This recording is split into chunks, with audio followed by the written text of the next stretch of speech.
What happens when the governments restrict access to abortions? Imagine this. You are living in a country where its government isn't made up of the same gender as you, and so they restrict healthcare to your gender. We are all humans living in a society where our governments can decide how we should live, whether it be by controlling who and what we get depending on who we are and where we come from.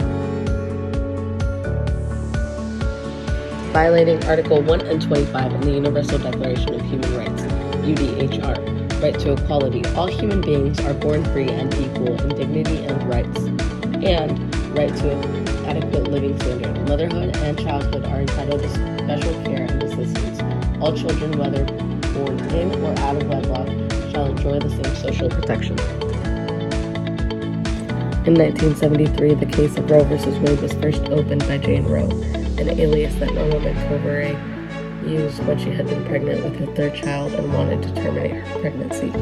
She had lived in the state of Texas at the time when abortion was only legal to mothers in the cases that it had to save their lives. Previously, in the country of Spain, however, reproductive rights to all genders have not been accessible. Back in 1985, abortion had only been legalized in the instance of rape or if the mother or child had suffered any physical damages. In 2022, abortion laws in Spain have become more progressive, not only for abortion but also for getting paid menstrual leave for women as well. The Spanish government also proposes giving workers who are experiencing period pain as much time off as they need, with the state social security system, not employers paying for sick leave as any other temporary medical incapacity. A doctor must sign off on the health ABC News. Now that the new law has been passed, it now criminalizes anyone who harasses a woman going into a clinic, and they can be punished with up to a year of prison. And yet, once again, I ask, what happens when governments restrict access to abortions? Women seek unsafe abortions. Make your choice. Don't let others make it for you. We are not yet committing a human rights violation, but we will if we keep the same ideologies.